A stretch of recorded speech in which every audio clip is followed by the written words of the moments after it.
Olá a todos. Vamos agora para a segunda parte da semana 8, onde estamos tratando o tema aí de interpretabilidade de modelos de aprendizagem de máquina e sobre a biblioteca de Shapverus, ok? Então, a aula de hoje será toda aí realizada utilizando o Google Colab, né? Então vamos para lá. E como nas outras aulas, eu já deixei aqui o notebook já pré-preenchido para que a aula aqui fique um pouquinho mais dinâmica. Então aqui no começo, a primeira coisa que eu faço aqui, eu peço para ele instalar o Shep, a biblioteca Shep no Google Colab. Tá? Em alguns casos ele está instalado, outros não, então eu já pus aqui para ele deixar instalado. Em seguida, eu importo aqui alguns pacotes que a gente normalmente usa, tá? O Train Test Split aqui, XGBoost. A biblioteca do Shep eu importo chamando import Shep. NumPy, Matplotlib, esqueci de chamar aqui de PLT, senão depois ele reclama, né? Deixa eu arrumar aqui. E algumas métricas aqui do sklearn, ok? Esse shep.initjs eu chamei aqui no começo, mas na verdade ele precisa ser chamado em cada uma das células onde ele usa o JavaScript. Tá? Quando chegar na parte que a gente precisa desse comando aqui, eu aviso, tá? Mas aqui é um comando para você poder permitir a visualização de JavaScript aí no notebook, ok? Então aqui eu peguei, fiz a instalação, importei aqui as bibliotecas. Então vamos lá. Bom, a primeira coisa que eu vou fazer aqui, eu vou usar os dados lá das casas da Califórnia, que a gente já usou faz um tempo atrás, tá? Então vamos voltar nele para tentar entender um pouquinho melhor. Eu vou usar aqui o meu Standard Scaler, ok? Para poder ajustar os dados.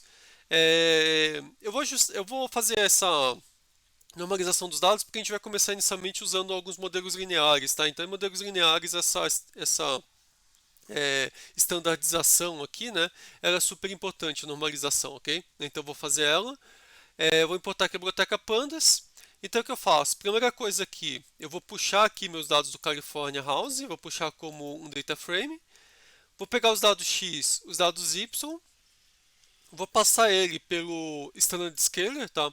Então o Standard Scaler, ele acaba me devolvendo aí os dados transformados na forma de uma matriz, em vez de devolver como outro data frame. E daí o que eu faço aqui, eu crio um data frame com essa matriz que foi devolvida, ok? E aqui eu estou criando aqui meus conjuntos de treinos e teste, usando aqui meu train test split, tá? Dessa vez a gente não vai usar validação, porque o objetivo aqui não é ficar otimizando modelos, tá? Então eu vou só trabalhar com treino e teste. Se eu quisesse otimizar o modelo para depois rodar o teste, eu poderia então criar o treino, validação e teste, ok? Mas estou deixando 20% aqui para teste. Então agora vamos olhar aqui os meus dados, né? Então lembrando aqui que os preditores que eu tenho nesse conjunto de dados é a minha renda média, a idade aqui da casa, né, quantos anos que ela tem, o número médio de cômodos, número médio aqui de quartos, a população aí acho que da região, provavelmente, a ocupação aí dos imóveis, a latitude e a minha longitude, ok? Então, a partir desses parâmetros, a ideia é tentar identificar aí qual que vai ser o preço aí de cada uma das casas e como cada um desses preditores aqui afeta o preço da minha casa, tá? Eu vou imprimir aqui alguns valores de y, ok? Então aqui são alguns possíveis valores aqui para o meu preditor y, ok? Lembrando que o y não está normalizado, normalizei só o x, tá? O y não tem necessidade de normalizar. E aqui só para ver que está normalizado, vocês vão ver que a média deles é zero, tá? Virtualmente zero, né? Mas é como se fosse zero. O desvio padrão 1 em todos eles, ok? Mas uma coisa para ver, por exemplo, a média mediana varia, né? Por exemplo, aqui, ó, a minha mediana é menos 0,18, a minha média é 0,007. Então você vê que tem uma diferença grande na mediana aqui para a minha média. Alguns preditores a diferença é grande, para outros é menor, tá? Então para essa ocupação média aqui a diferença é menor. Agora, aqui para a minha população, a diferença entre média e mediana é maior, tá? Então lembrando que quando a média e a mediana são diferentes, provavelmente eu não tenho aí uma distribuição normal, tem alguma distribuição com alguma cauda aí de algum dos lados, ok? Então vamos continuar aqui. Tá. Então o primeiro exemplo que a gente vai ver vão ser com modelos interpretáveis e com os plots lá do Partial Dependent Plots. Tá? E daí o primeiro modelo que a gente vai tentar ver aqui, os interpretáveis, vão ser os modelos lineares. Tá? Então aqui eu vou importar a minha regressão linear, e o meu laço, né, que é aquele meu L1. E daí eu vou fazer o fit aqui dos meus dados com o modelo linear e vou fazer a predição. E daí eu quero imprimir qual que foi o meu erro de predição, o meu MSE. Na verdade, eu tiro a raiz quadrada, então é meu RMSE, né? E aqui meu R2, ok? Meu R quadrado. Então o que eu vejo aqui é que ele funciona até que razoavelmente bem, né? Meu erro. O RMSE às vezes é meio ruim de interpretar, porque depende muito dos valores que estão aqui, ok? A gente olha que os valores aqui estão na faixa aí, né, de 1, 2, alguma coisa assim. Então o erro de 0,70 aí, talvez seja na ordem de 30% por aí, ok? E aqui o meu R quadrado, você vê que ele está em 0,60, quer dizer, então ele está explicando 60% da variância. Então se eu tivesse meus preditores e eu tiver o valor do meu imóvel, 60% da variação aí do valor do meu imóvel consegue ser explicado diretamente para esses preditores. Então eles conseguem prever razoavelmente bem aí qual que vai ser o preço da casa, ok? Obviamente ele nunca vai conseguir chegar perto de 100% porque, além disso, tem várias outras coisas que podem influenciar, né? A gente já estava vendo o exemplo na aula, né, do Chap Velo. Então, por exemplo, você pode estar perto de um parque, isso pode aumentar muito o valor, ou você pode estar próximo de uma estação de metrô. Então, tem várias outras coisas que também alteram o valor que não estão aqui, tá? Então, você nunca vai conseguir explicar 100% aí do meu Y se eu tenho apenas uma parte das informações relevantes aí para determinar o preço de um imóvel, tá? Então 0,60% até que tá ok, ok? É, Bom, só que no modelo linear o que eu posso fazer? Se eu quero pegar e tentar entender o que está acontecendo no meu modelo, eu posso olhar quais que são os meus coeficientes, ok? Deixa eu imprimir todos os coeficientes aqui. Eu estava tentando fazer um jeito de imprimir só uma parte dos coeficientes inicialmente. Deixa eu apagar aqui. Tá, vamos apagar só os coeficientes aqui, ok? Então eu vou imprimir aqui, apaga tudo isso aqui. Eu tinha esquecido o código aqui de outro teste que eu estava fazendo. Então aqui eu imprimo meus coeficientes e os meus atributos, tá? Então o que a gente consegue ver, né? Assim, provavelmente a renda aqui é importante, né? Você vê que tem um coeficiente positivo alto, então quanto maior a renda, maior aqui vai ser o valor da minha casa. A idade da casa, quanto maior a idade, maior o coeficiente, né? Até curioso, mas talvez casas maiores sejam maiores, né? Casas mais antigas sejam maiores, mas ele acaba sendo menos importante aqui do que a renda, tá? Porque a renda média em geral pode estar relacionado com o bairro aí melhor, né? Então por isso que aumenta o preço. Número de cômodos tem uma correlação negativa aqui, quer dizer, ele diminui, não, desculpa, não é uma correlação negativa, mas ele diminui aqui no modelo aqui, ele diminui o preço quando tem mais cômodos, mas quando tem mais quartos ele aumenta, tá? Uma coisa interessante é que assim, o número de quartos e cômodos eles são meio correlacionados, tá? E aqui é até curioso que um é positivo, o outro é negativo, tá? Possivelmente aqui a gente tem aqui um compensando o outro, tá? Isso é um problema que às vezes acontece quando você tem variáveis correlacionadas no modelo linear, né? Então, ele acaba dividindo às vezes a importância entre elas, às vezes até uma cancela a outra, então esse tipo de coisa você tem que tomar um pouquinho de cuidado na regressão linear. População aparentemente não afeta nada, a ocupação também afeta muito pouco, e a latitude e longitude influenciam bastante, tá? Então, se eu fosse interpretar por aqui, eu diria, ó, a latitude e longitude e a renda são os mais importantes aí. Preditores, talvez eu entraria aqui um pouquinho também. Na verdade, o quartos e cômodos eles estão meio que se cancelando um pouquinho aqui, né? Mas talvez esses três aqui eu colocaria como os mais importantes, tá? A renda, a latitude e a longitude, ok? Agora vamos trabalhar um pouquinho com laço. Tá, então agora eu vou pegar, vamos ver o que acontece, porque assim, lembrando o laço, quando eu ponho para rodar o laço, eu defino aqui um parâmetro alfa, que é aquele penalidade que eu coloco, tá? Para quando eu tenho aqui valores de W maiores, né? Então, quanto maior o alfa, maior penalidade eu vou ter aí com os valores dos meus betas. Se tiver betas maiores, o meu modelo vai ser penalizado. Aqui é a mesma coisa, tá? Eu vou fazer o fit. Que coisa, eu estou começando com alfa 0.1, depois a gente testa outros, tá? Mas eu vou fazer o fit nos meus dados de treino. Vou fazer a predição, vou ver o meu SQRT, meu R2 e meus coeficientes, tá ok? E vou também imprimir aqui as minhas colunas com meus coeficientes, só que agora eu vou só imprimir os coeficientes diferentes de zero, ok? Esse resto aqui deixa eu apagar aqui, que também era de um teste que eu estava fazendo. E o que a gente consegue ver aqui no laço? Bom, com o alfa maior, na verdade ele deixou só aqueles três coeficientes que pareciam. Não, na verdade não, né? Deixa eu ver quais coeficientes que ele deixou aqui. Ele deixou a renda aqui como super importante, ok? Vejam que a quartos e cômodos ele pôs como zero, que eu falei, possivelmente que um estava cancelando o outro, né? Então a soma conjunta aqui talvez não seja tão importante, né? Que eles são bem correlacionados. A idade da casa ele manteve mais ou menos como 0,1. E aqui uma coisa curiosa é que ele tirou bastante a importância da latitude e longitude. Tá? Ele deixou só um pouquinho da latitude aqui, a longitude ele tirou. Tá? Mas por outro lado, vejo que a predição piorou muito, né? Porque agora ó, ele caiu de 0,60 para 0,48. Então talvez ele tenha tirado fora algumas variáveis que não eram tão importantes, ok? Que desculpa, que eram importantes. Vamos diminuir um pouquinho o meu alfa aqui, vamos tentar rodar. Não. Bom, se deixar um alfa muito pequeno, na verdade, ele acaba não mudando quase nada, né? Vou deixar aqui no meio termo. Com 0,05 ele está um pouquinho mais. Quer dizer, o erro também aumenta, mas pelo menos fica um pouquinho mais perto do 0,60 aqui. E você vê que agora ele manteve agora a latitude e longitude que são importantes, ok? Ele diminuiu um pouco os índices com relação estava aqui, né, os coeficientes, mas ele continua importante, ok? E daí eu posso até pegar e colocar outros valores aqui, tá?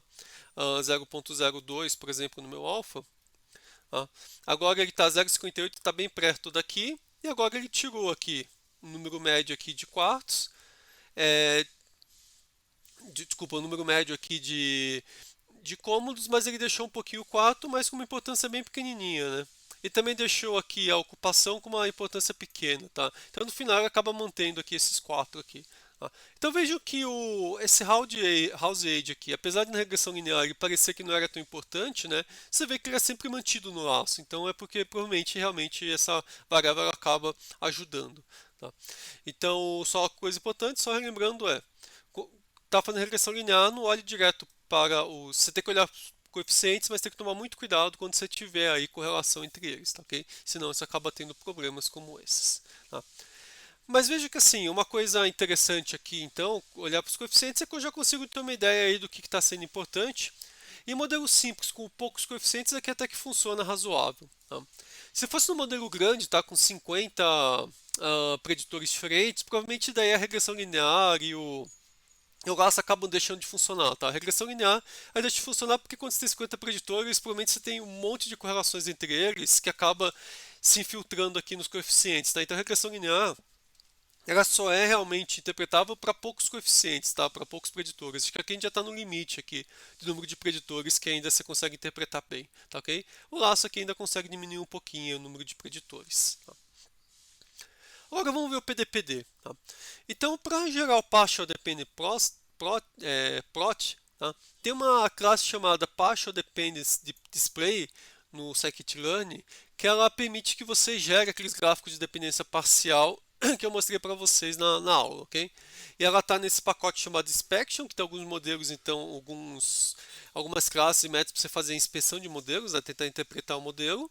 E daí você chama aqui a classe, e daí você tem uma função chamada FromEstimator, onde você passa o estimador que você está usando, o seu conjunto de dados, ok? E aqui você passa quais são os preditores que você quer construir o seu PDP, o seu gráfico aí de dependência parcial, ok? Então aqui eu passei três. Por que eu escolhi esses três aqui? Porque são os três que pareciam mais importantes. Pelo menos quando eu estava aqui, né? Quando eu colocava aqui, por exemplo, um alfa maior, ok? Eles eram aí os que tinham ficado aqui, tá? Talvez eu pudesse colocar a longitude aqui também, mas eu deixei só um deles. Tá? E o que a gente vê aqui é o seguinte, quer dizer, quanto maior a renda, maior vai ser o valor do imóvel, isso que está marcando. A casa, quanto maior, mais antiga a casa, maior o valor do imóvel. E a latitude, quanto maior a latitude, menor o valor do meu imóvel, ok? Então lembrando a latitude aqui, tá? Deixa eu só. Eu separei aqui o mapa aqui da Califórnia, só para vocês terem uma ideia um pouquinho melhor aqui, tá ok? Então, assim, a Califórnia, quando você olha aqui, tá? A latitude seria, ó, quanto mais para cima você tá, maior sua latitude, tá? Então, latitude mais alta você vai pegar São Francisco, por exemplo, mas não no máximo, tá? Então, mas é um pouquinho mais para cima. E aqui mais para baixo, negativo, eu vou pegar Los Angeles e San Diego, ok? Longitude ao contrário, longitude mais alta eu pego Los Angeles, São Diego e longitude mais baixa São Francisco, ok? Então, se eu vier para cá, o que acontece? Quer dizer, com latitude mais alta, aparentemente está caindo o preço. Tá? Deixa eu colocar aqui também a longitude, vai. Vou colocar aqui também a longitude. Opa, estou apertando o botão errado aqui. Longitude. Agora vai mostrar os quatro para mim, tá? Então o que a gente consegue ver aqui, tá? Então a gente já estava vendo esses três aqui, né? Que era o meu renda, idade da casa, latitude e longitude. Então quanto maior a latitude, menor o preço da casa, mas também quanto maior a longitude, menor o preço da casa, ok? Então no final esses dois aqui, se for pensar, eles estão indo na direção quer dizer, eles estão indo na mesma direção, mas quando você olha no mapa, eles estão indo na direção oposta. Então vejam que, por exemplo, São Francisco, que é um local que é caro, tem um alto custo de vida, ele tem uma latitude maior, mas longitude menor. Né? E aqui a região também de Los Angeles, que também tem um custo de vida alto, San Diego, ele é ao contrário, ele tem latitude menor e longitude maior. Tá? Então no final, quando a gente olha aqui, tá, parece que essas duas aqui estão meio que se cancelando, né? Não se cancelando, mas ela está na direção contrária, porque ó, aqui São Francisco, quando você olha aqui, ela estaria um preço mais baixo, mas quando você olha para cá, ele está num preço mais alto, tá? Então talvez por isso que quando a gente colocou aqui, por exemplo, um alfa aqui de 0,1, ele acabou até quase que eliminando essas duas aqui, a latitude e longitude, né? Porque no final elas acabam tendo efeito aí contrário, meio que se cancelando aí, tá? Não totalmente, mas assim, agora você vê que elas têm um efeito um pouquinho contrário, ok? Mas é claro, quando a gente põe 0,1 aqui, a minha qualidade da predição piora muito, tá? Então, na verdade, eles tinham alguma importância, ok? Então eu vou voltar aqui para 0,02, quer dizer, quando eles voltaram a aparecer, você vê que aqui ele aumentou bastante, tá? Então não é que eles são descartáveis, né? Mas você acaba tendo aí um pouquinho, um vai mais ou menos contrário ao outro, ok? O que mais que a gente pode tirar do PDPD, tá? Uma coisa importante do PDPD é que ele mostra onde que estão meus exemplos, onde estão concentrados os exemplos. Então você vê que eles estão concentrados em alguns locais pequenos, tá? Então, por exemplo, aqui renda. Quando você pega uma renda muito grande aqui, você não tem praticamente exemplo nenhum, tá? Enquanto aqui você tem mais. Então, provavelmente, os valores nessa região aqui são mais confiáveis do que os valores aqui, ok? Aqui a gente também pode ter a idade da casa, né? Então o tamanho está nessa faixa que é onde tá mais, a gente pode ter mais confiança, e latitude e longitude você vê que eles estão concentrados em bem poucos locais. Isso está relacionado ao quê? A localização das grandes cidades, né? Então, onde você tem grandes cidades, você vai ter maior quantidade de pontos, né? Provavelmente aqui deve ser a região de Los Angeles, que é uma região altamente populosa, então você acaba tendo esse conjunto aqui de pontos, ok? É, então, quando você quiser confiar num valor, tá? Por exemplo, o valor aqui nessa região talvez seja um pouquinho menos confiável do que aqui, onde tem mais pontos. Tá? Bom, agora vamos continuar aqui e vamos ver o que mais que a gente consegue fazer aqui, tá? É, Aqui embaixo, eu estou voltando a fazer aqui meu teste, mas agora eu estou imprimindo aqui só dois, só para ficar mais fácil aqui de... Ele fica um pouquinho maior o gráfico, tá? Para visualizar.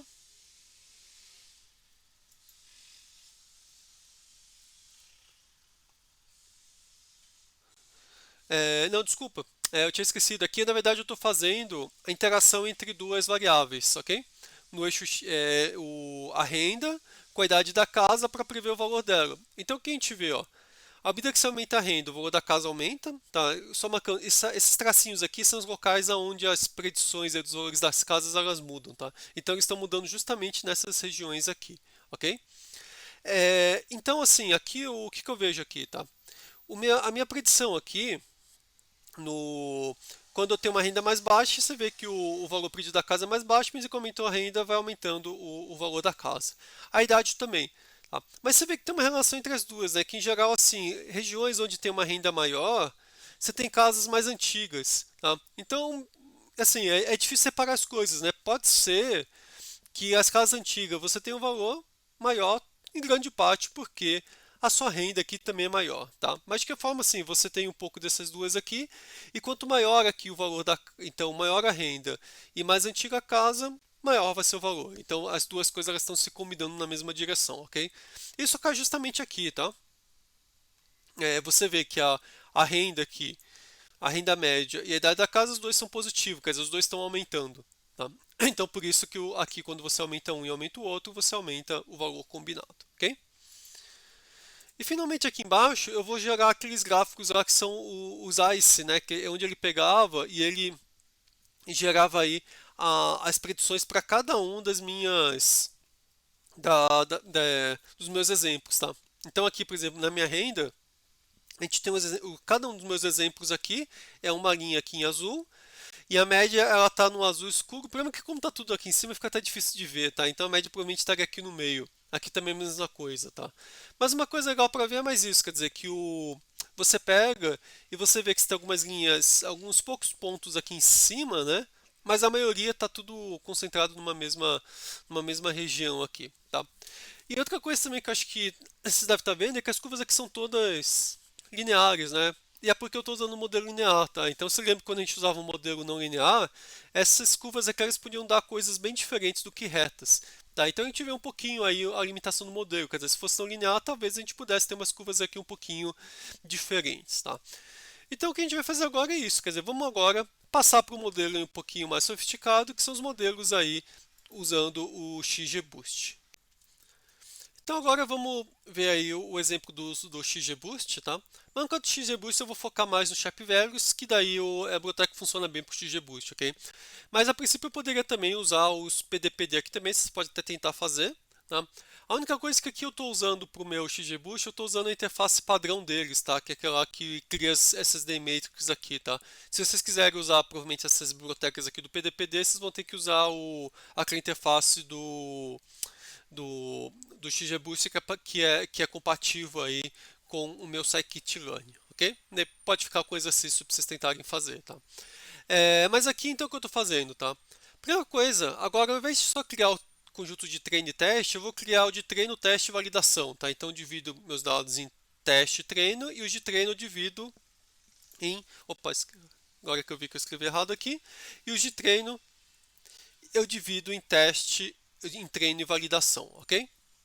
E daí eu vou criar minhas três matrizes com dados de treino, validação e teste. E daí eu vou mandar rodar o meu modelo, tá? Uma coisa importante aqui, por que eu estou criando os dados de validação aqui, tá? Porque aqui quando eu estou treinando aqui meu XGBoost, aqui eu estou passando uma coisa para vocês que normalmente funciona bem com o XGBoost, que é o seguinte. Normalmente a gente pode... ele vai funcionar melhor o modelo XGBoost se eu usar uma taxa de aprendizado um pouco menor, tá? Só que daí quando a gente usa uma taxa de aprendizado menor, uma coisa que a gente vai pensar é, bom, quantos árvores eu vou criar, né? E na verdade a gente não sabe, né, quanto você vai criar. Será que eu crio 100, 1000, 10 mil? Quer dizer, em uma hora também começa a ter overfitting, né? Então, o que eu posso fazer então para poder garantir aí de que eu não estou tendo o meu overfitting? Eu faço o seguinte, eu falo, ó, eu vou fazer meu treino e eu estou mandando ele treinar por 5.000 passos, ok?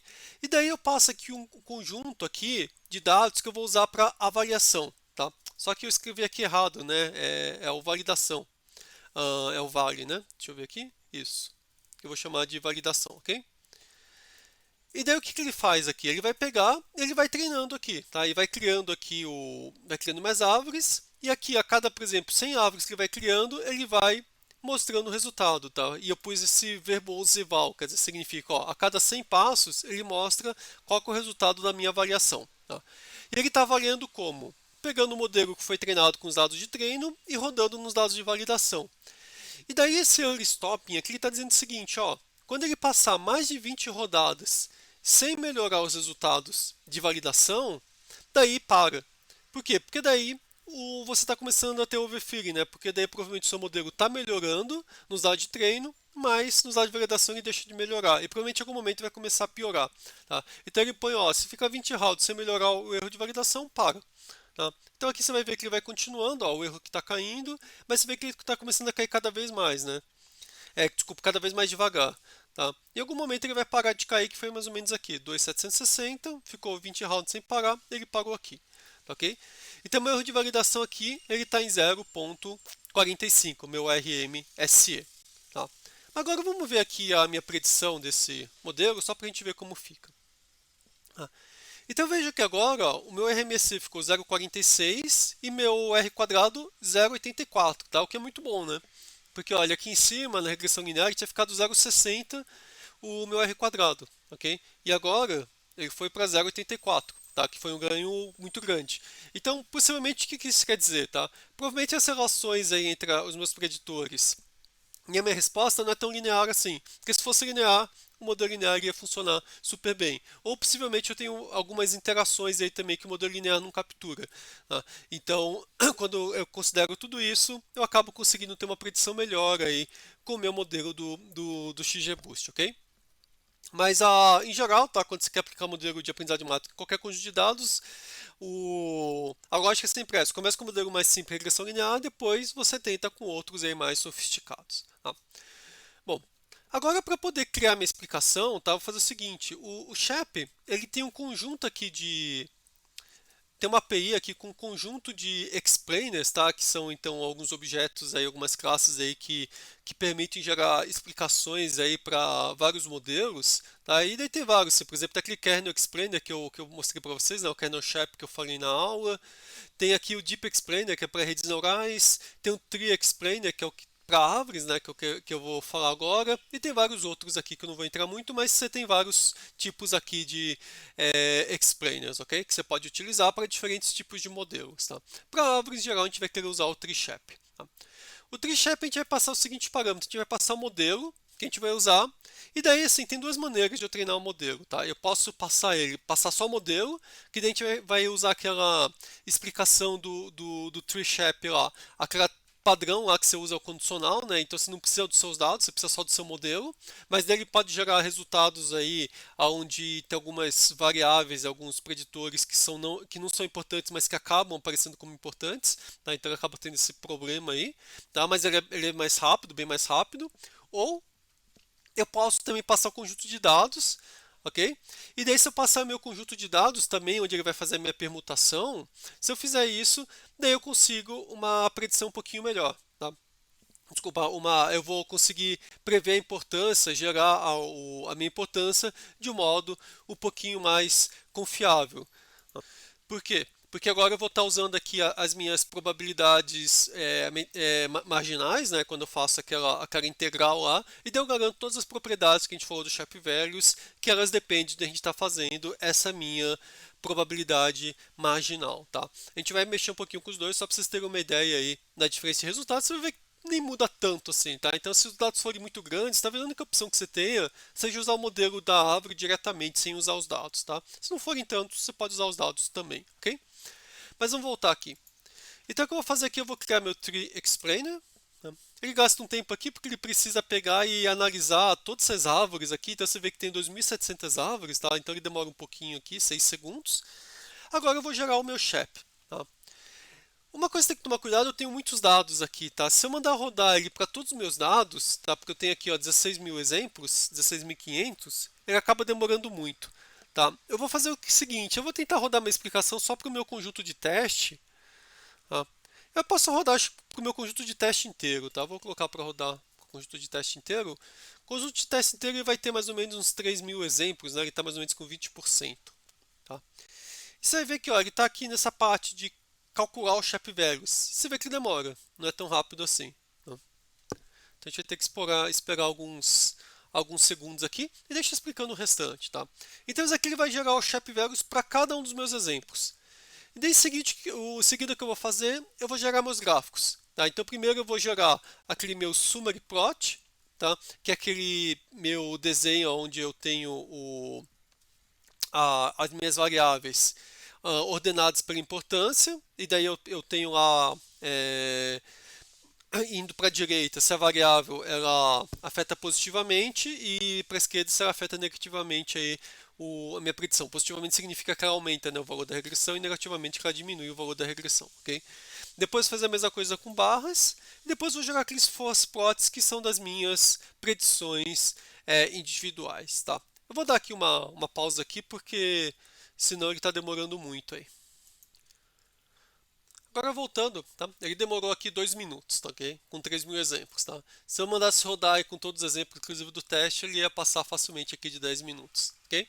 Então você vê que esse Sharp demora bastante, mesmo usando esse simples aqui, onde eu não passo os dados para construir minhas explicações, ok? Aqui eu passo os dados, mas ele usa os dados apenas para calcular o Shape Values, que eu já vou explicar aqui, ok?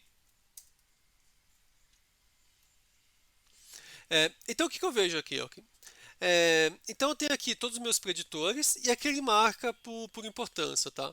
Uma coisa interessante aqui é que a latitude e a longitude apareceram como os dois mais importantes aqui, quer dizer, o local, né? E qual que é a lógica disso? Se eu olhar de novo aqui para a Califórnia, tem os locais aqui onde provavelmente vão estar as casas mais caras, né? Talvez aqui em São Francisco, a região de San José, do Vale do Silício, né? Talvez algumas regiões aqui de Los Angeles, de San Diego. Então, se eu olhar qual que é a latitude e longitude, acaba sendo super importante, ok? Em seguida, a questão da renda, tá? E de você ver aqui que a renda, né? Quer dizer, quanto maior aqui a renda, mais vai aumentar o valor do imóvel, tá? Então, todos os pontos vermelhos estão aqui, né? Só uma coisa, latitude e longitude ele tem o mesmo comportamento que tinha lá na minha regressão linear, ok? Então, valores altos aqui de latitude, eles diminuem aqui o valor, e valores altos de longitude diminuem o valor, ok? É o mesmo comportamento lá da regressão linear. Bom, vamos voltando aqui. Aqui a ocupação média também tem um impacto razoável. Então, assim, se tiver uma ocupação muito grande, você diminui o valor dos imóveis. Se a ocupação for menor, você aumenta, em geral. Quantos mais quartos você tiver, desculpa, quanto mais cômodos você tiver, maior o valor da casa, que faz um pouco de sentido aqui. Quanto mais antiga a casa, também aumenta o valor. Também acho que é aquela coisa que casas mais antigas em geral podem ser casas em locais melhores ou casas maiores. A população afeta, mas muito pouco, né? Você vê que está quase tudo concentrado aqui no zero. E o número de quartos acaba também não afetando muito aqui. Talvez porque o efeito principal acaba estando aqui no próprio número de cômodos aqui. Então a questão dos quartos aqui acaba não sendo tão importante aqui, ok? Ah, E aqui é aqui outro tipo de gráfico, que é o gráfico de barras, tá? Então esse gráfico aqui, eles mostram mais ou menos a mesma informação, ok? Só que esse daqui era melhor porque ele mostra também aonde que estão concentrados os pontos e o efeito dos valores, né, de cada um dos preditores. Aqui embaixo não aparece, só aparece qual que é a importância, tá? Então esse gráfico aqui ele acaba me trazendo muito mais informação, por isso que normalmente quando você vê o pessoal mostrando os gráficos, eles mostram esse daqui, tá? E assim, essas duas aqui são medidas um pouco mais globais, né? Quer dizer, isso aqui é totalmente global, né? Porque só está mostrando aqui o efeito da variável em todas as predições. Aqui ele é global também, porque ele está mostrando todas as minhas predições, mas ainda você vê os pontos aqui das predições individuais, tá? Mas no final, assim, o que você tem aqui é o resultado agregado. Mas a gente também pode olhar o resultado de cada predição individual, tá? Então, por exemplo, eu posso usar essa minha função forcePlot aqui, forcePlot, onde ele mostra aí para alguns exemplos quais são os preditores e como eles estão influenciando aí o valor do meu imóvel, ok? Então, por exemplo, aqui, ó, o valor aqui da latitude e da longitude estão aumentando bastante aí o preço do meu imóvel. Possivelmente que eu estou em um daqueles grandes centros urbanos aqui, ok? Que o valor padrão aqui é 2, tá, ok? E aqui está ficando 2,68 essa predição. Então, assim, dois fatores estão contribuindo muito forte, a latitude e a longitude. Tá? Então, provavelmente é o fato de que eu estou numa grande cidade. Tá? Mas, por outro lado, vejam que a minha renda lá ela é baixa. Tá? Porque eu lembro que a média é zero, então aqui ela está quase um desvio padrão para baixo. Então ela joga lá para baixo o preço. Quer dizer, então ele está calculando o quê? Bom, eu estou num grande centro urbano, aumenta bastante o preço, mas eu estou numa região que a renda é mais baixa, então diminui o preço. E daí ele acaba chegando aqui nesse valor de 2,68. Ok? Também tem algumas outras coisas, né, como o número de, de cômodos, a minha ocupação, tudo isso daí, né? Mas no final eles têm um efeito aí, mas também um pouquinho menor. Tá? O efeito grande, maior são essas três variáveis aqui, ok? Pegar aqui um outro exemplo. Nesse exemplo aqui, o que eu tenho? Eu tenho uma casa que o valor é bem baixo, tá? Isso aqui eu estou falando de casa, tá? Mas na verdade acho que eles estão pegando valores médios de regiões, tá? Não é de casas individuais, porque aqui quando ele fala a média de quartos, é a média de quartos naquele quarteirão, naquela região, tá? Não é para uma casa específica, ok? Mas aqui, ó, o que acontece, ó? A gente está numa região onde, tudo bem, a longitude está, quer dizer, a latitude está contribuindo para cair muito o preço, mas a longitude está contribuindo para aumentar, ok? Assim, esse valor de latitude super alta, 2 e longitude bem negativa, tá? Eu chutaria que esse móvel tá bem para cá, tá? Ele tá o mais para a esquerda possível, mais pro alto possível, tá? Então não tá necessariamente num grande centro, tá? E daí se eu pego aqui, por exemplo, esses dois valores, na verdade a contribuição ele já começa negativa, né? Tá bem negativo aqui, né? Mas você vê que um acaba contrabalanceando um pouquinho o outro, mas aí você também tem a renda que joga mais para baixo também, porque também tem uma renda baixa. Então, quando você junta esses três aqui, você já acaba ficando com o valor muito mais baixo do que a média, tá? Então é isso que ele está explicando, quer dizer, o foco está muito grande aqui na região, mas também a renda faz alguma diferença aqui, tá? Deixa eu pegar aqui alguns outros exemplos.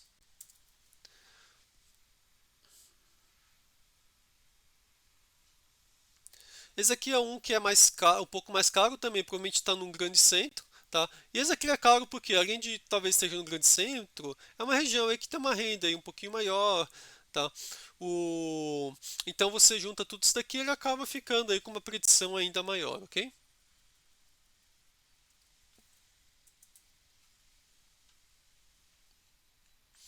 Esse aqui é um que também fica com um valor mais alto também.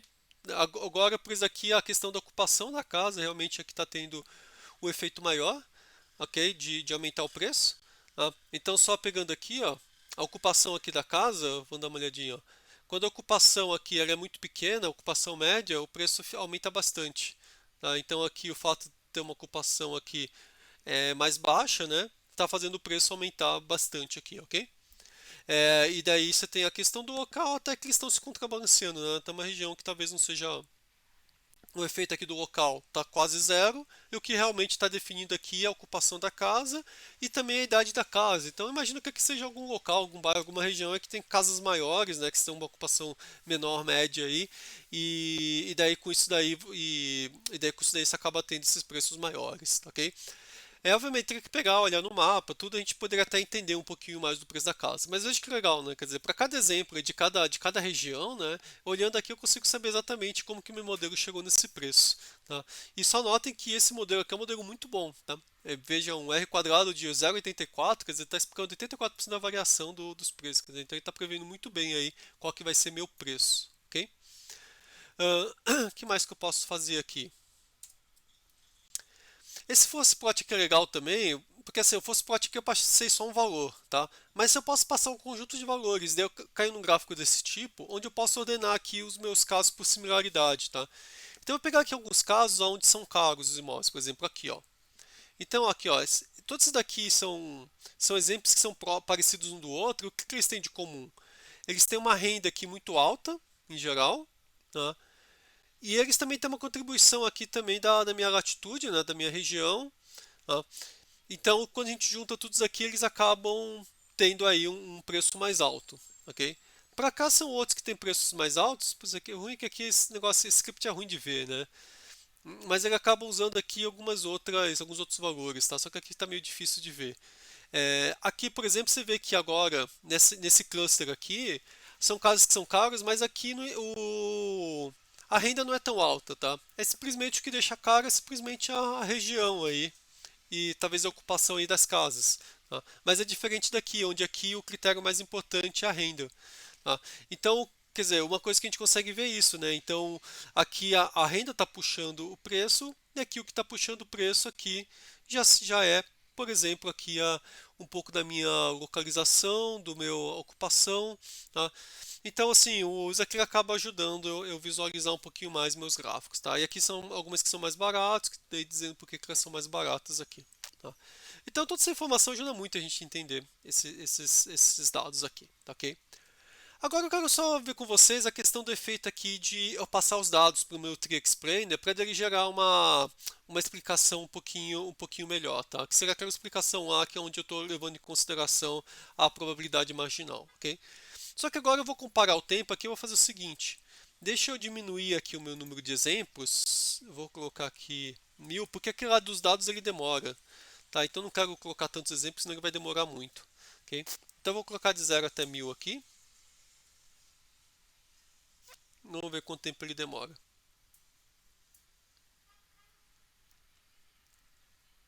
Acho que 1000 ele também vai demorar muito. Tá? Eu vou no outro. Eu vou colocar aqui 200.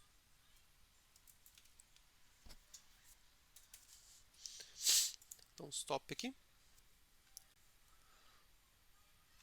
Esse stop aqui às vezes não funciona.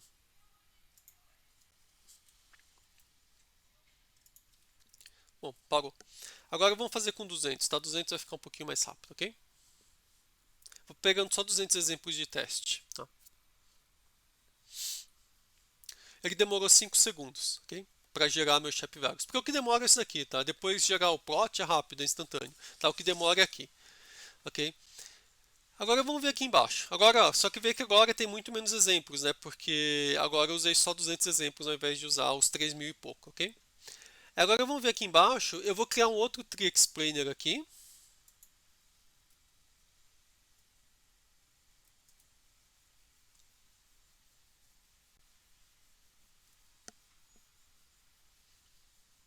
Agora com os dados. Aqui eu estou passando o xshep lá que eu tinha definido antes, ok? Que é esse daqui. Ah, deixa eu apagar aqui, tá? Porque eu já tinha definido o xshep lá em cima. Agora vamos ver quanto tempo ele demora para descobrir meus shape values. Agora eu estou usando explainer 1, tá? Para não ficar o mesmo de cima, tá? Então aqui em cima ele tinha demorado 5 segundos. Você vê que aqui ele até mostra uma barra de progresso, né? Porque ele demora um pouquinho mais, ok? Então quanto que era em cima? Eu falei 5 segundos, né? Você vê que aqui embaixo ele vai demorar mais do que... Talvez demore 1 minuto, vamos ver. Tá? Aqui embaixo eu vou plotar aqui então meu summary plot para esse shape values 1. E eu vou plotar também para o zero, para o original, tá? Só para a gente comparar como fica os meus summary plots, ok? Agora já está terminando. Você vê que ele vai contando aqui os exemplos, né? Para você ver como demora.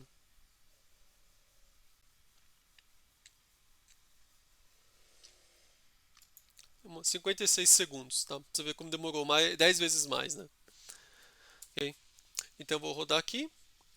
Aqui são meus casos aqui com os meus dados aqui, né? Quando eu fornecer os meus dados, aqui é quando não fornecer, tá? Primeiro vamos só olhar aqui, ó.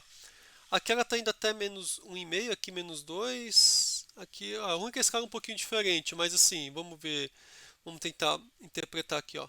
A latitude aqui ele está indo até mais ou menos, você está focado aqui em torno de meio, né? Até perto de 1. Aqui a latitude parece estar um pouquinho menos importante, tá? Tá até para baixo de meio aqui, a maioria. E o máximo que ele chega aqui é em torno de 1, enquanto aqui ele chega em torno de 1,5. Tá? Então a latitude aqui, nesse caso aqui, ela passa a ser mais importante, ok? A mesma coisa a longitude, tá? Você vê que aqui ele puxa até mais ou menos 1,5. Aqui ele chega até um pouco antes de 1,5, aqui ele passa um pouco de 1,5. Então ele fica um pouquinho mais importante aqui, tá? O negativo aqui ele vai até menos 2, aqui ele vai até menos 1,5. Aqui a renda aqui ela passa a ser, aqui em cima ela passa a ser menos importante, tá, com relação aqui embaixo. Mas sim, mas no final a cara é a mesma, tá, ok? Então assim, eu diria que as conclusões que eu tiraria aqui elas são praticamente as mesmas, tá? Então por isso que em geral o pessoal acaba usando a versão sem os dados, tá? Porque ela é muito mais rápida e os resultados são muito parecidos, bem? Talvez, sei lá, se vocês estiverem explorando, vocês podem trabalhar com a versão sem os dados, daí quando chegar no se chegar ali na hora de mostrar o resultado final, tudo, daí você põe a versão com dados e você deixa rodando lá por alguns minutos, algumas horas, ok, mas é só a versão final, tá? Mas para explorar, em geral, a versão sem os dados já é mais que suficiente, ok? E só uma coisa aqui que eu, voltando aqui para o caso original sem os dados, eu tinha esquecido aqui de pegar e fazer os meus gráficos de dependência, tá? Então deixa eu voltar aqui para o meu 1000, vou deixar pelo menos 1000 exemplos aqui para ele ficar com um pouquinho mais de dados, ok? O meu exemplo é rapidinho também, a gente vai demorar uns 10 segundos, 20 no máximo. E daí eu vou gerar aqui meus summary plots aqui, ok?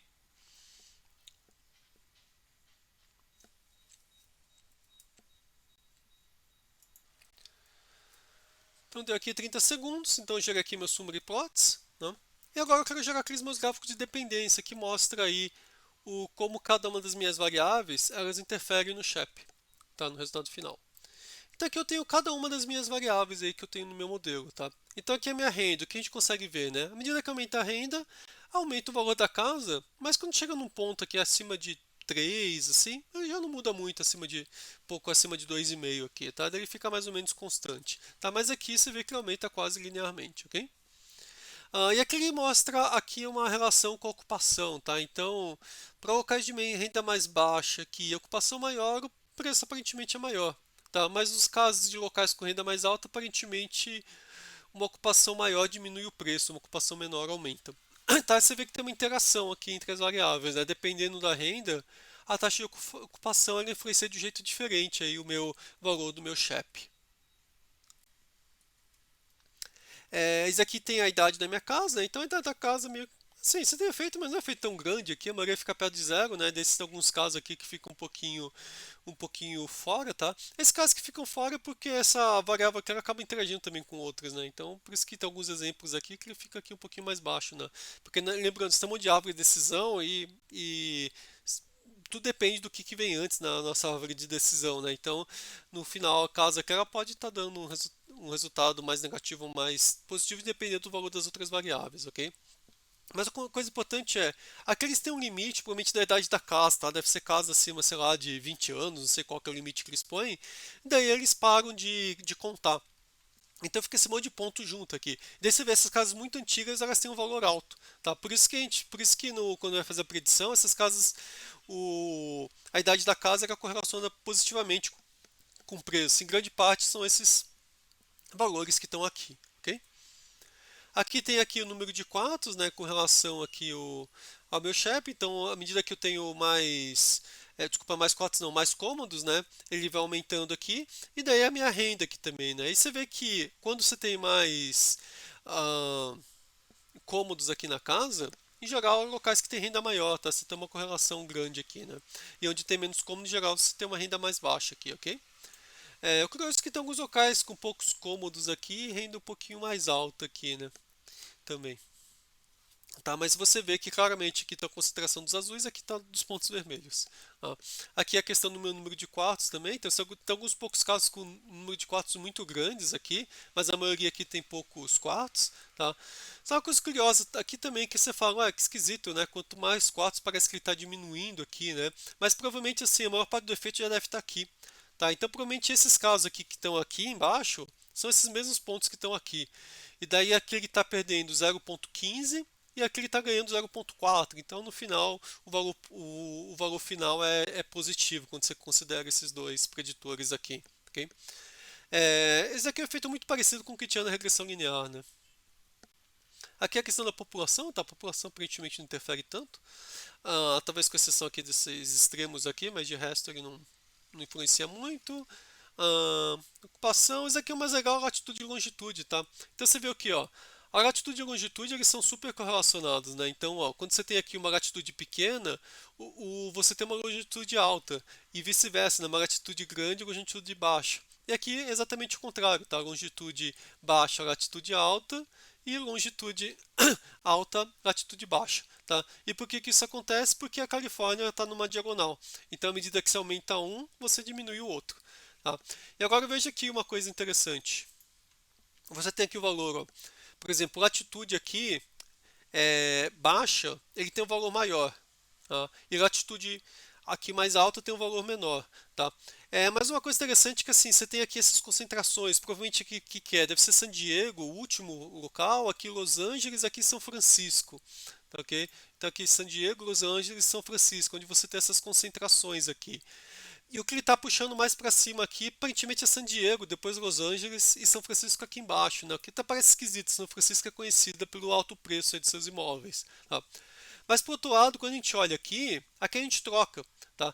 Então, longitude mais para a esquerda, aqui provavelmente está São Francisco. Tá? Então, no final, quando você soma esse daqui, que está mais ou menos perto de zero, São Francisco provavelmente está aqui, né? Perto de zero, e você pega aqui que está mais ou menos para meio, você vê que aqui no final dos contos, quando você soma esses dois aqui, o efeito é positivo, tá, para a região de São Francisco. Tá?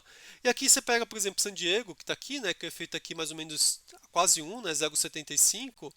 Quando você olha para cá, a sua latitude, provavelmente ele vai estar alguma coisa aqui, assim, vai. Então aqui você tem o negativo, então ele acaba compensando aqui, fica mais próximo de zero. Tá? Então, assim, você tem duas variáveis aqui que elas acabam interagindo bastante.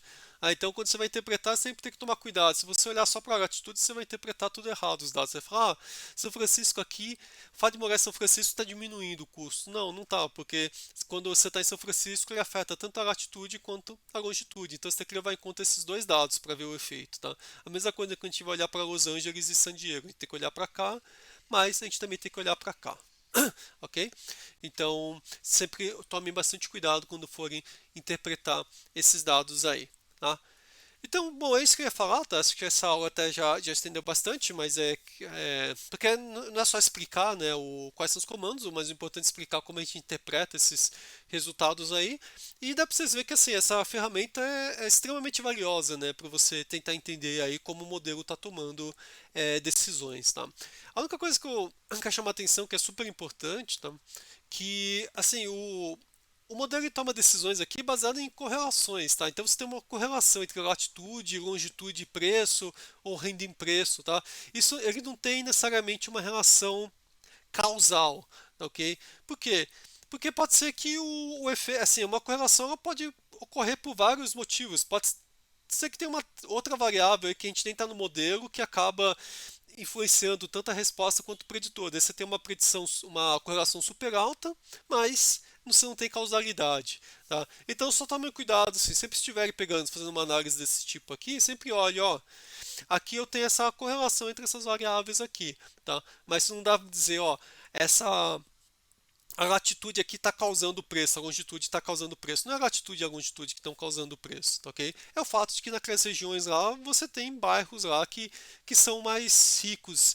E mesmo numa própria latitude e longitude, em diferenças pequenininhas, você pode ter um bairro muito rico e outro muito mais pobre, né? Então, quer dizer, tem um monte de coisas aí que estão no meio, tá? Então só tome um pouquinho de cuidado. E a própria latitude e longitude, né, são alguns pontos bem específicos que aumenta muito o preço, não é todos os pontos, né? Então também tem que olhar, né? Então, olha a latitude aqui, você vê que tem um pico aqui, né? Aqui em cima e depois aqui você diminui, né? Então, assim, não é aquela coisa tão clara assim, ok? Então, mas assim, tomando os cuidados aí na hora de interpretar, essas ferramentas aqui elas são extremamente valiosas para qualquer um que está querendo entender um conjunto de dados, tudo bem? Então é isso que eu queria falar para vocês sobre interpretabilidade e na semana que vem a gente vai continuar falando um pouquinho aí sobre modelos não supervisionados. Obrigado e até mais.